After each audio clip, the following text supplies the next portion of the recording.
ว้าวบอก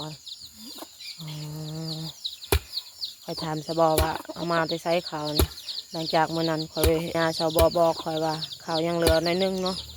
แต่บันนี้ผ่านมา2 วัน 3 วันเลยอันนี้คอยก็ถามสบอว่าเอามาไปใช้เขานี่นะสบอบอกว่าเอามาไปเฮือนแม่เอาให้เป่านึงไปในมือนั่นน่ะยังทันมาอยู่ในเฮือนแม่กะมีแต่เอาน้องเนาะ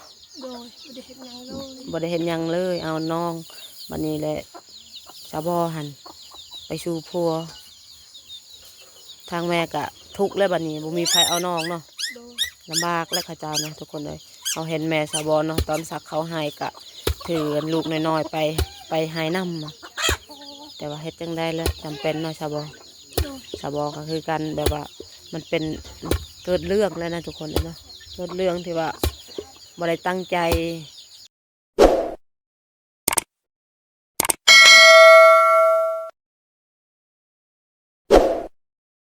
เมืองเส้นทางกับเปื้อนทุกคนเนาะหลังจากฝนตกมานะสบายดีและสวัสดีเด้อเบิร์ดสู่คนมาพอกันยามเช้าๆทุกคนเลยเนาะตอนนี้ก็กำลังสิไปเลาะหมู่บ้านยามเช้าเนาะไปพักนี้แหละทุกคนเนาะไปเบิ่งวิถีชีวิตของข้าเจ้าในยามตอนเช้าหลังจากฝนตกหนักทุกคน2-3 มื้อเนาะตอนนี้ก็ยังบ่ทันเช้าดอกตกอีหลีออรอนี่แหละเนาะแต่ก็โชคดีเนาะทุกคนได้อาหารกินได้น้ำใส่เนาะได้น้ำกินได้น้ำอาบและวันนี้ฮะแต่ว่าทรมานทุกคนเพราะว่าเฮือนเฮานะเปียกหมดแล้วเฮาก็สิมาอัปเดตวิถีชีวิตของสาวบอเนาะอายุ13 ปีแล้วทุกคนเลยหลังจากเมื่อนั้นเฮาไปทายแล้วข้าวเปลือกข้าวเจ้ายังเหลือน้อยนึงแต่บัดนี้ฝนตก2 มื้อ 2 คืนนะไปทางใดก็บ่ได้ทุกคนข้าวเจ้ากินหยังกับหูเนาะข้าวเจ้าเฮ็ดกินหยังทุกคนเดี๋ยวเราขึ้นไปเบิ่งก่อน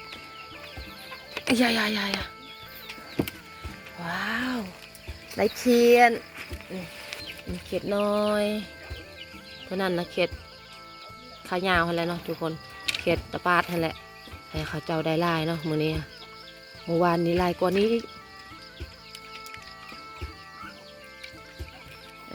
นี่สิปนกับมะเขือ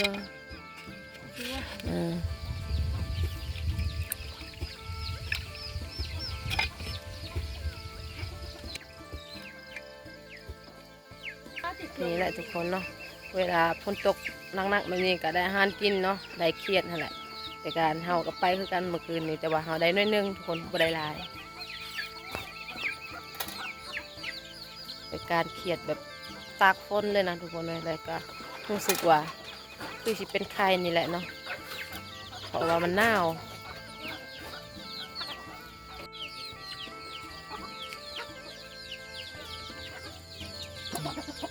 สวัสดีตำข่าวโอ้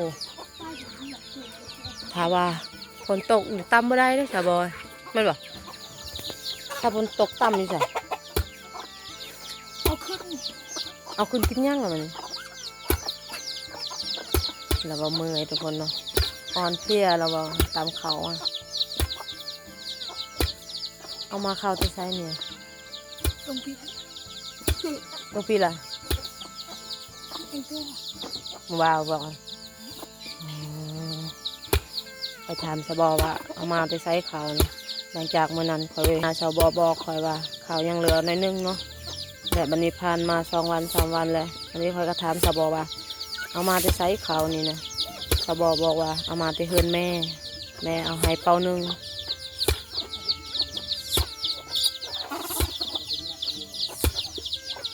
แม่ก็แก้ไขลูกเนาะ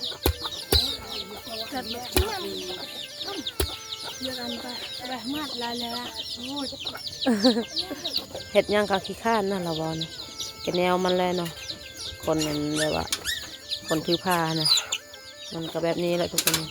สักเดือนละฮะ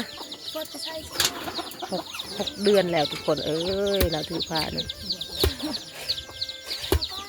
ำข้าวก็ขี้คร้านเฮ็ดหยังก็ขี้คร้านเนาะ อยากนอน มีแต่อยากนอนดูในเฮือนแม่กะมีแต่เอาน้องเนาะ โดยบ่ได้เฮ็ดหยังเลย บ่ได้เห็นหยังเลยเอาน้องบัดนี้แหละสาวบอหันไปสู่พัวทางแม่กะทุกข์แล้วบัดนี้บ่มีใครเอาน้องเนาะ โดย ลำบากและข้าเจ้าเนาะทุกคนเลยเขาเห็นแม่สาวบอเนาะตอนสักเขาหายกะถือลูกน้อยๆไปหายน้ำเนาะแต่ว่าเฮ็ดจังได้แล้วจำเป็นเนาะสาวบอ โดย สาวบอก็คือกันแบบว่ามันเป็นเกิดเรื่องแล้วนะทุกคนเลยเนาะเกิดเรื่องที่ว่าบ่ได้ตั้งใจ เวลา เราก็คิดคร้านเนาะ แรงฟังยังสิขอเขาจะ อืม เอา ต้องโยดลงเนี่ย เด็กมันจะนะ ลงนี่เบะต้องโยด เราแบบนี้ แม่ยาสาวบอนไปขอข้าวกินเนาะ โดย ไปขออยู่ใช่แล้ว เราเบียดกระตาม ทางบ้านกระตันพุ่นนะไปในมือนั่นน่ะ ยังทันมา เออ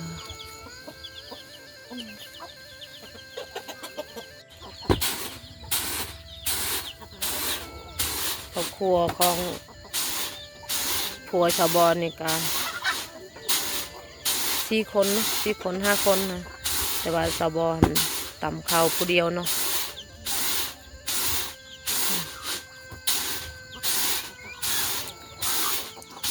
เอาเหมือนการดำเนินตา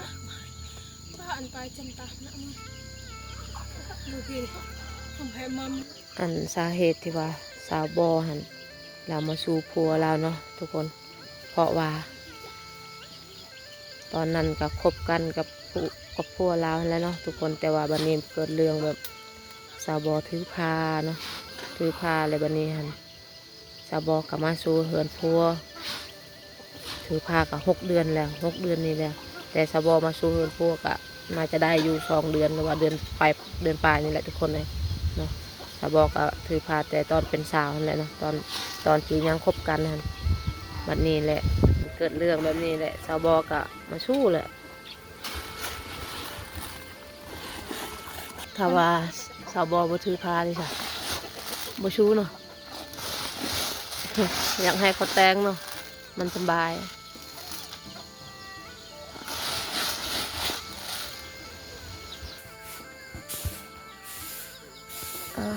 ขึ้นเหินซานเขานี่ก่อนคนเอ้ย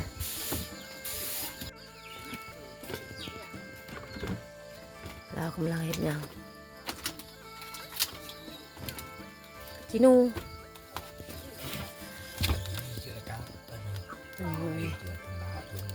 ใส่กับ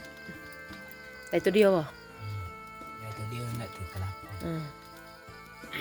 ได้อาหารกินนะบริกินเครียดนะเราครัวแล้วเนาะว้าคือขี้แสบเนาะ นาย แหละ นาย ลายก็กันเนี่ย กดกัดนัวได้ เขียนน้อยนี่ทุกคนเนาะเพื่อนน้อยๆพ่อแม่จะไปใช้บดบัดแม่เราไปหาขอข้าวทุกคนเลย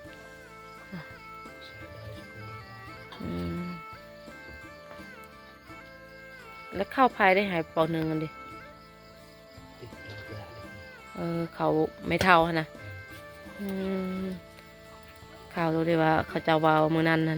ยังเหลือ1กระเบิดแล้วเนาะวันนี้กับเขาอันนั้นกับเขาแม่ของสาวบอเอาให้เพราะว่าอันเห็นนั่นว่ามีเขากินเนาะทุกคนปัดฝนตก2 มือนี่แล้วก็เลยเอาให้เป้า1พอได้แก้ไขทางแม่สาวบอกกับบ่มีคือกันทุกคนแต่ว่าก็พอได้แก้ไขให้ลูกเนาะใส่กับนี่แซ่บเลยทุกคนเลยเนาะบ้านเฮามีมะเขือมะแขงอันนี้เราเฮ็ดอัวนี่เนาะ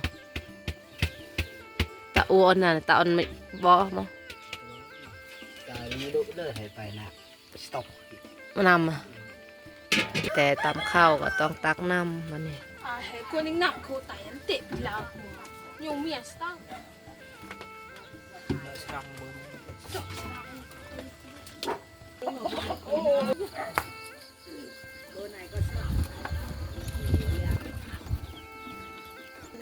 ไปลามใส่มะเขือแล้วก็ใส่ผักหอมบัวน่ะพ่อแม่นผักคูใส่ผักคูแล้วก็ใส่หัวชิ้นไข่แล้วก็ใส่หน่อไม้ส้มแซ่บตัวจอบหน่อไม้ส้มบ่ สลับเปลือน ใส่ยอดมะขาม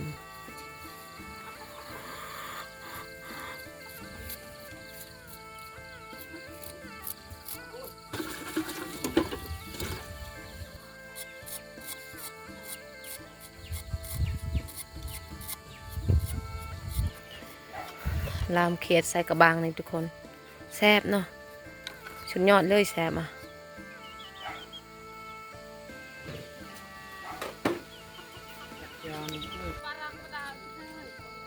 เราถือ4 ตุก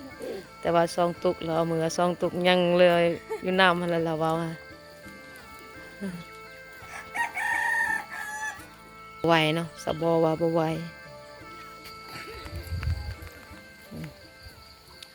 4 ตุกตักน้ำแต่เราคน2 เถือเนาะทุกคน เราเว้าเมื่อยแล้วว่าเพราะว่าน้ำห้วยมันก็แบบว่าฝนตกนี่มันก็ขุ่นกินบ่ได้ก็ต้องกินน้ำมันดาน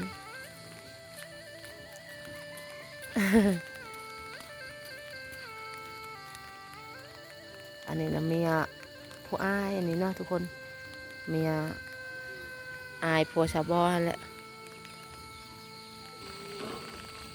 นำตักน้ำมันดานนี่แหละเนาะ